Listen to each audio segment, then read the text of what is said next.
Man, just keep putting it on tape. Keep giving it all. We still not done yet. And it's like my guy Shun said, don't let us win the next one. You know what I'm saying? I really like that. You know what I'm saying? So that's all it takes. We just got to handle our responsibilities. Just keep trying to stack a win. I look at it like we got a chance to really do something, but we got to handle our business first. What's really been working for you, the NFL and sacks and pressures since you've come back from your injury?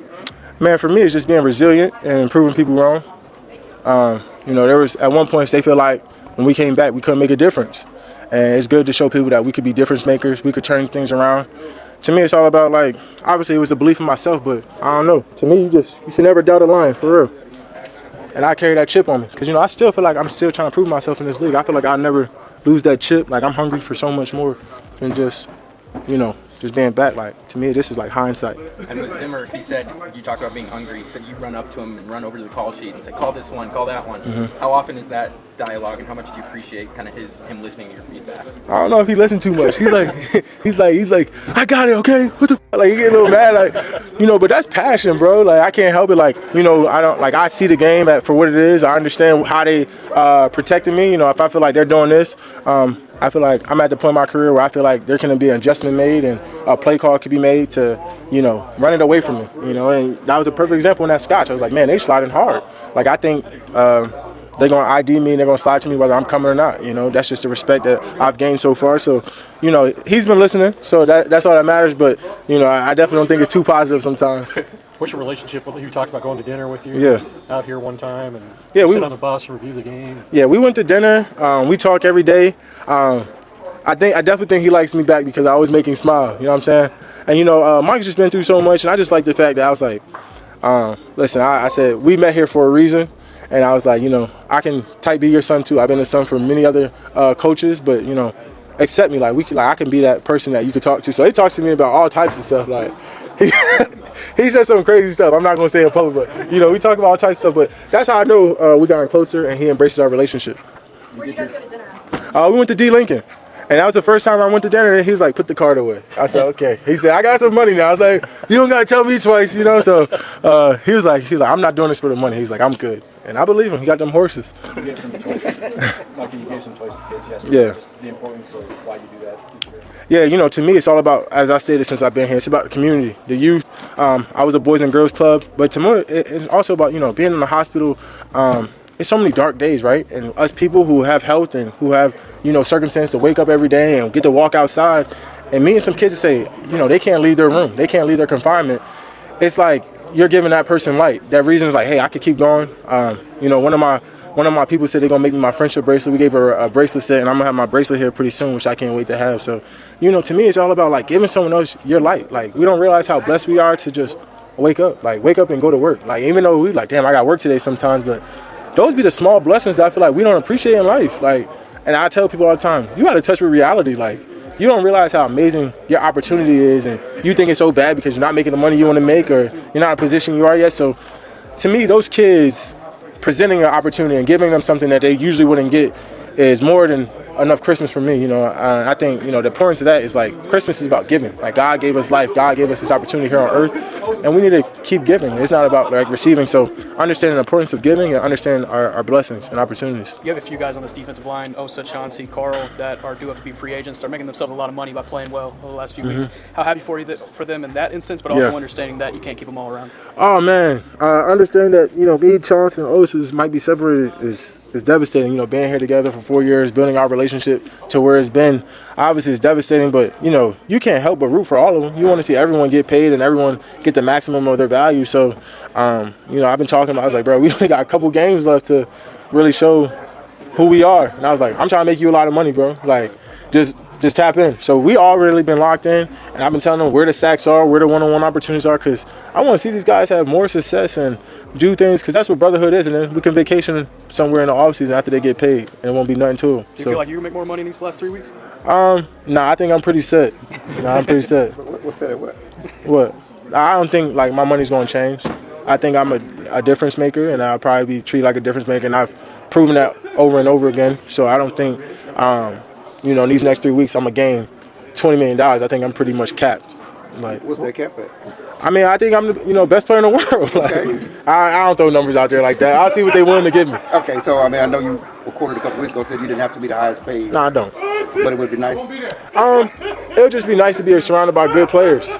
You know what I mean? Players that's going to help you win championships. I say that. To me, having $40 million and chipped every play and slid to with 3-4 people, I don't think that sounds too fun to me. So, to me, it's about people that can keep making a difference. And obviously, we're going to get Sam back and we're going to get some of them players back. So we'll see how it breaks down. But I want to keep as many guys as possible. Or, however, they're going to make the cap work. I don't know how. So you telling Steven you don't need 40? No, I don't need 40. You know, huh? I don't need 40. 38? I need to be somewhere where I can be like, I can have a lake house. That could be 20. It could be one. It could be anywhere. It could be a lake house in Lake Tahoe. You don't know. That's 50.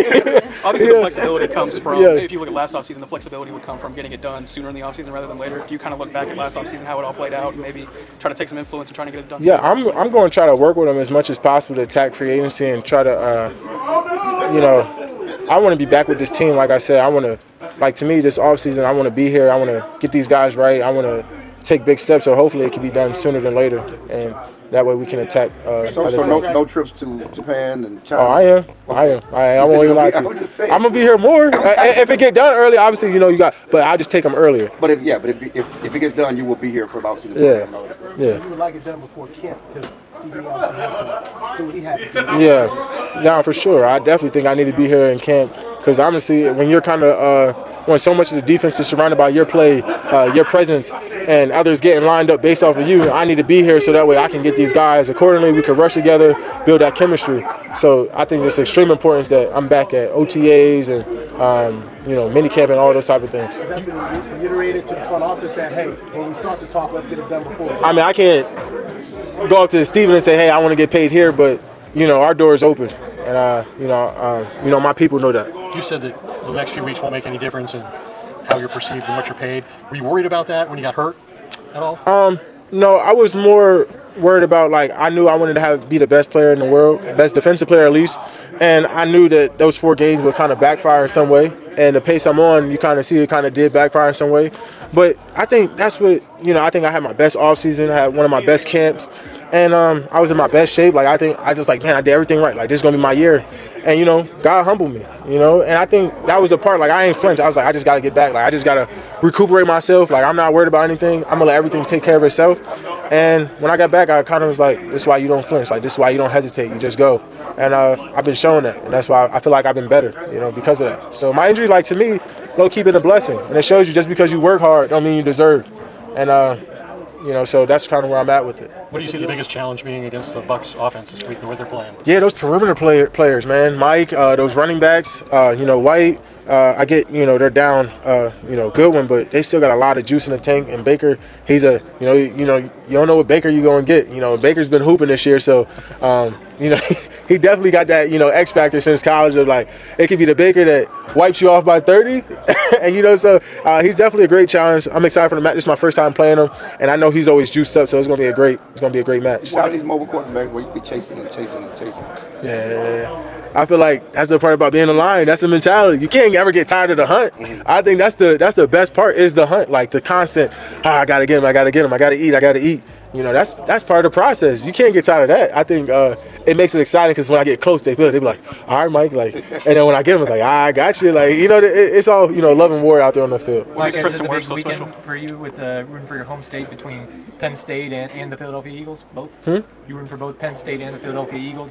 No, at this point, fuck Philly now. Even if we got eliminated, I gotta crush Philly. Fuck them. I hate them now because I be seeing them just talking so much on socials now. I don't know, my Twitter page got consumed by Philly. Yeah, they say don't look forward to some things, but I'm excited about the matchup too. Protective Yeah. What bothers you most about it? When people saying he wasn't reacting the way he needed to? Yeah, because I seen the Camp Diggs, the guy who came back earlier from injuries. I seen Diggs come and do his treatment here, and while he going at camp, he would go down to what's the sports place down there? I forget the name, but he went down there and he would train at night. He would go and get extra work, and I think hindsight, like these people, like and Diggs, he has. I'll say sometimes he's lackadaisical in his demeanor, his head's always down. But when it comes to like football and like work ethic and guy that really wants it, I can't picture no one that's wants it more than Diggs. How competitive he is, and that's why we so close and we draw to each other is because we cut from the same cloth. Like he really wants to win. He wants greatness for himself. Like I'm telling you, man, like that part bothers me when they question Diggs the person because he's one-on-one. Hey, back on your Nittany Lions, there were a lot of teams in the last decade. I think you were on one that would have qualified for a 12-team playoff. What's it going to look like for you, or what's going to be like for you to watch these guys get that chance in a playoff that you didn't get? As long as we win, that's all I need to see. As a guy that went there, I need to see them succeed. We got enough players to do it. Honestly, I was more upset understanding the foundation of we losing Bo to the portal because the portal set up. I need college football to get fixed up a little bit. I feel like it's losing its edge. Because when I got there, I was behind Cole Farmer, and I was a freshman. I was there was no I don't want to play for this. Like I don't want to sit behind. Like I actually sat behind a guy that I feel like I could have outperformed, and I learned from him. And I was like, when I get my opportunity, I'm gonna take advantage of it. I feel like it's losing that groundbreaking touch of like football, the love of football. Like it's become worse than the NFL. And who would think that's possible? You know what I'm saying? Like guys just hopping from team to team, like it's like a wild card, and it's just crazy. If they offered you $5 million in the portal and Lamborghini, you wouldn't take it. Nah, bro. I'm built off love and loyalty. Because someone said to me, it was like, you don't know what they did to get there, and you don't know what they're doing to keep it. So it ain't always rainbows and sunshine, man. You don't know what it's coming from. And if you take from the wrong hand, you might just get bit. So Mom always told me to just keep it very humble, keep it very, very steady. Those who's there was there for a reason. Those who's coming around now ain't always the best. Micah, you said you wanted to get the contract wrapped up as soon as possible in the offseason. If it's not, would you intend to hold out the way CeeDee and so many other players have? Nah, everyone's different. I think I'll still be around. Like I said, I don't know what the coaching is going to be like, because at some point, if I got to learn a new scheme, if I don't I would love to have Zimmer back. I kind of publicly, consistently say that, what he's done for this team through the injuries and everything, he's done a tremendous job for me. So I would love to have him back. But, if they do change or he just feel like he's ready just to go with the horses, I got to learn a new scheme. I got to, be around guys. There's going to be rookies. There's going to be free agent guys that come here. You don't know who's going to be there. Like I said, our room's full of free agents. So there's a chemistry part. And people know what you can do, but, people also got to see it, too, from a leader aspect. So I still got to be there for that part. Sunday in Carolina, it seemed like you and Bill Vinovich, the lead official, it seemed like you guys had a good rapport going there. You guys were cracking jokes and stuff. Do you feel like you're getting the refs to maybe turn and help you out a little bit now, or do you still think they're against you? I think because we lose it, they say it's okay. He can get it now. But I would definitely not see that winning. And, I think some days like, all right, I just don't think they're going to call anything close at this point. They just calling the blatant stuff. And, I get a little laugh at it. It's like, let me see, but it's all fun. There's no disrespect. I never get too rowdy at them where, I understand they trying to do their best, but you know how that go too. Sometimes it don't seem like it, So there's no love lost. All those guys are good people. I just got to play through it. That's what I continue to do. You got to play through it. You can't stop that from being a hunt, What should SMU expect? What should SMU expect? They should be expecting that cold weather. It's nice. It got a nice wind, sunny chill here right now, but when they get up to State College in December, ooh-wee. Oh, they got a rude awakening. So I don't know if it's going to be too – they better be ready to run that football. It's football weather. That's the difference between the Big Ten and all these other fancy schools. Big Ten got the best backs, too. Got a high school clip of you here. It's a fact. We're up there. What do you remember from that play? Is this at CeeDee? Yeah, that's Central Dauphin, right? Yep. Yeah. Freshman year. Yeah, that's when I won the game. That game really defined my career. Truth about it, I was a backup. I came in, someone went down, and after that game, it was kind of like all she wrote. Is this a chance to change that big game narrative for Penn State, or is that kind of a BS narrative anyway? Yeah, we got to change that narrative for sure. Not this game. Yeah. This game won't do it. Why? It's SMU. Oh, so y'all going to say the same thing about Boise? With all due respect. Are you going to say the same? Are you going to say the same? Are you going to say the same thing about Boise?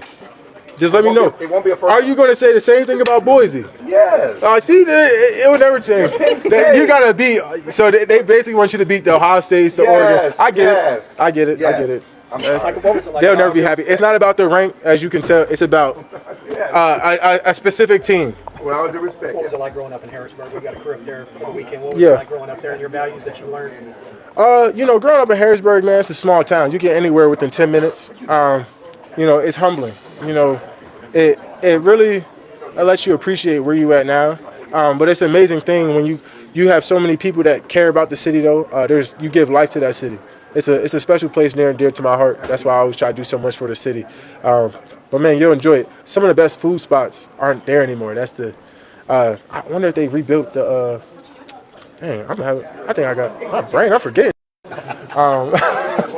No, but it was like what is it? I forget what it's called now. It's supposed to be another 40 years before that happens. All right, guys. Man, what? We're all done. It's all those chips. Garrett, I'm telling.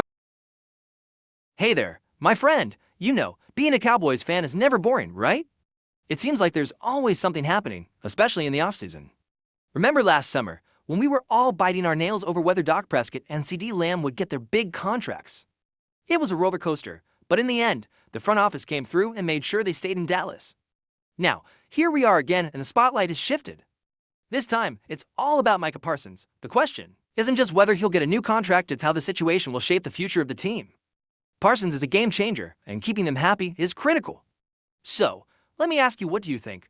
Was last year's contract drama with Dak and Lamb worth it?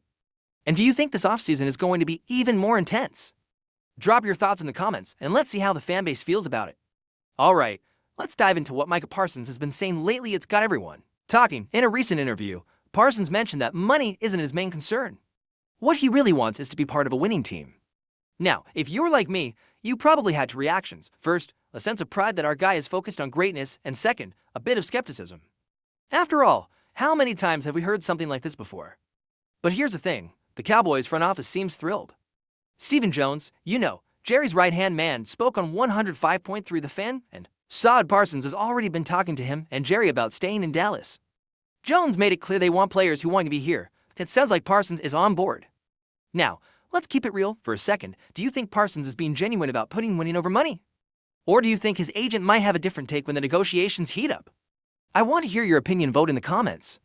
Is it about the rings or the dollar signs? So, let's talk strategy, because when it comes to contracts, the Cowboys front office has a method. Stephen Jones mentioned something interesting, the importance of getting ahead of these big deals. And honestly, it makes sense. If they wait too long, the price tag might skyrocket, especially for someone as pivotal as Micah Parsons. But here's where it gets tricky. Parsons' recent comments about money not being an issue might seem like an open door for a quick deal, but you've got to wonder, what's the play here? Is it a heartfelt statement, or could it be a calculated move to ease pressure on the negotiations? Think about past contracts. We've seen this front office handle high-stakes renewals before. Sometimes they nail it, and other times, well, let's just say it gets messy. This one feels different, though. Parsons isn't just any player, he's the cornerstone of this defense. Now, let me ask you, if you were in the front office, what would your move be? Would you lock in Parsons as fast as possible? Or wait and see how things play out? Drop your thoughts in the comments. I'm curious to see what you'd do if you were calling the shots. Alright, let's face it, the thought of losing Micah Parsons is almost unthinkable, right? He's not just a player. He's a game changer, a leader, and one of the most electrifying talents we've seen in years. Losing him would leave a hole in this team that would be nearly impossible to fill. It's not just about the sacks or the tackles, it's the energy he brings to the field and the way he lifts everyone around him. Without Parsons, this defense wouldn't just lose a star, it would lose its identity. But here's the catch, his agent will play a huge role in these negotiations. And you've got to wonder, how long will the money isn't everything narrative hold up when it's time to put pen to paper? Now, let me ask you, can you imagine the Cowboys without Micah Parsons? How do you think it would affect the team's chances moving forward? Let me know your thoughts in the comments below. So, where does this leave us? Both sides, Parsons and the Cowboys front office, seem eager to get a deal done. That's a good sign, but we all know how unpredictable these negotiations can be. It's clear that Parsons is a priority, and the front office knows his value to this team, on and off the field. Here's the exciting part. This offseason could shape the future of the Cowboys for years to come. Will they lock in Parsons and build around him, or could this turn into another nail-biting saga? Before we wrap up, I want to hear from you. Do you think the Cowboys will close the deal smoothly, or are we in for more offseason drama? Share your thoughts in the comments, and hey, if you want to stay updated on every twist and turn of this story, make sure to subscribe to the channel, hit that notification bell, and keep the conversation going.